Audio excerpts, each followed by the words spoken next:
What's going on, everybody? Mortem here, this time bringing you 5 of my favorite spellcasting systems in games. Now, I play and review a lot of games, and while I love CRPGs, a lot of them tend to have the spell slot casting system, and while I certainly don't mind that, I do think it's a little basic in terms of available systems in terms of video games. So I thought today we could spend a moment going over some of my favorite sort of imaginative spellcasting systems that really make you feel like a mage, or just a spellcaster in general, really. Now, this list is in no particular order except for the number 1 spot. The other 4 are just kind of how I put them in the video, but they're not in any particular order outside of the first one. And we're going to kick this list off with Dragon's Dogma. Now, Dragon's Dogma has technically a fairly rigid spellcasting system, in that you have very set spells that you can cast, and they are assigned as skills. So if you are playing a class or have pawns with you that are a class that can cast spells, you will assign them spells as you would assign skills for any other class in this particular game. However, what really sets these spells apart is their scale. Some of these spells can be very basic, like buffing your weapons or just attacking with general magic bolt type of stuff. However, there are also these really grandiose spells that take quite a long time to cast, actually, up to like 20 seconds for a base cast time for some of the really large ones. And one of the systems that makes that even more interesting is the spell syncing system, in which you can have several spellcasters cast the same spell to cast it faster. And this will lead to some genuinely really awesome looking spells, such as like tornadoes ripping through the land, meteors crashing down around you. And I really like this spell casting system simply because it's very intense, especially once you get the hang of it. That brings us to number 4 on our list, and that is actually Divinity Original Sin 2. Now, much like Dragon's Dogma, this is primarily a skill-based system. Each character you play will have skills, specifically combat skills, and some of those are more magical in nature, such as Arrow Thurge, Hydrosophist, etc. And these will allow you to learn from skill books the appropriate skills to cast magic with. And then at that point, they're just like every other skill that costs action points in combat. But what I really like about this system is, for starters, the reactivity of spells. So a lot of the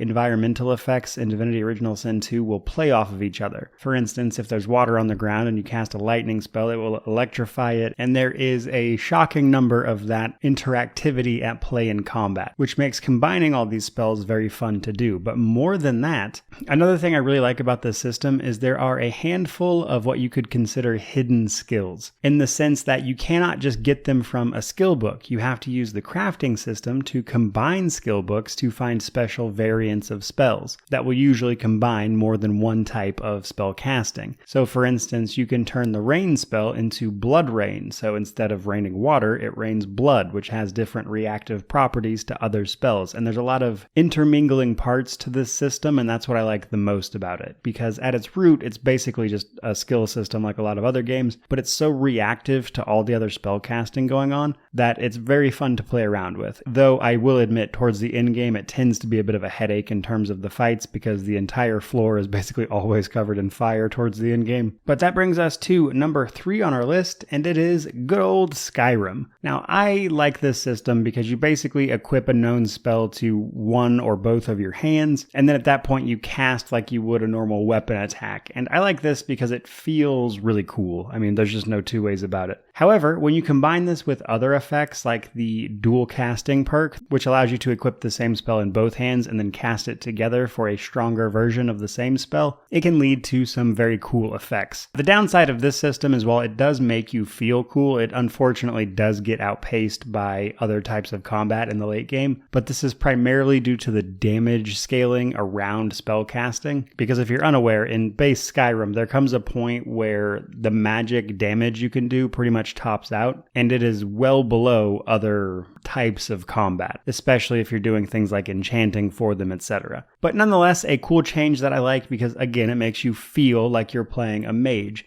especially in comparison to the system used in Oblivion, where you essentially had a spell equipment slot where you would hotkey a spell to, and then you could cast that regardless of what you were doing, as long as you had the mana to cast it. And as a result, everyone used spells because it would make you weaker not to do so, whereas Skyrim's system feels more involved and interesting to me. And that brings us to number 4 on our list, a recently reviewed title of mine, and that is Outward. Outward is an interesting title that I wouldn't recommend to most people unless you're really into survival games, but what it does really well is its spellcasting system. Now, skills in general for Outward are intertwined together, meaning that a lot of skills will give you a buff, and then a lot of other skills will then consume that buff to perform an effect, which for the melee and the range, pretty basic. However, when you get to magic, it becomes much more interesting because of all the elements and stuff at play. These spells combine in an interesting way, especially the runic magic, as runic magic will give you a set of runes to cast. Individually, they do basically nothing. However, if you cast them in a certain order, then this leads to various buffs and even damage that you can perform. You also get magic sigils that you can put on the ground, and then if you cast certain spells in those sigils, they will have different effects from their normal abilities. And again, it just feels very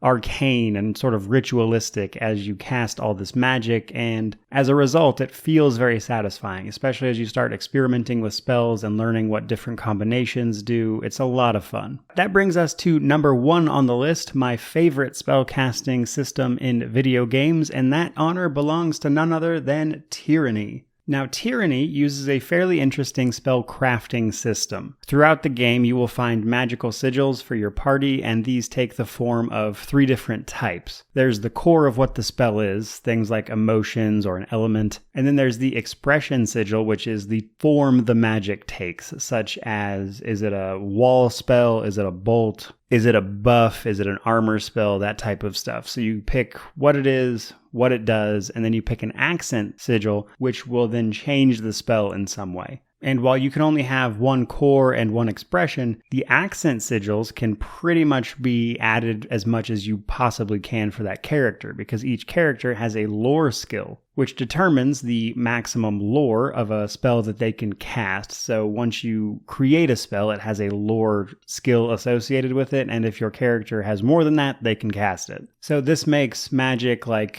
enchanting and weapon buffs, that type of stuff, available to even more melee-focused characters, whereas your proper mages can go all in and learn all sorts of spells. And because of the spell crafting system available to you, it allows you to customize the spells and make them feel very unique while not allowing you to do anything the system isn't prepared for, which allows the game to be a bit more balanced and also kind of prevents you from winding up with a spell you can't possibly cast, for instance. And in my opinion, Tyranny has an amazing spell casting system. It definitely takes some playing around with to get used to and make the most out of it, but once you do, it is absolutely devastating on the enemy, especially in-game when you're using a mage to hit every enemy on the battlefield with some super amped up spell that takes half their life away. But it's a lot of fun, and it is my favorite. So there you guys go, 5 of my favorite spellcasting systems in video games. I certainly hope you enjoyed the list. If there is a system you prefer, down in the comments section below is the place to let me know about it. So naturally, remember to like, comment, subscribe, all that YouTube jazz. But regardless of any of that, truly, just thank you so much for watching. May you wander in wisdom and have an amazing day.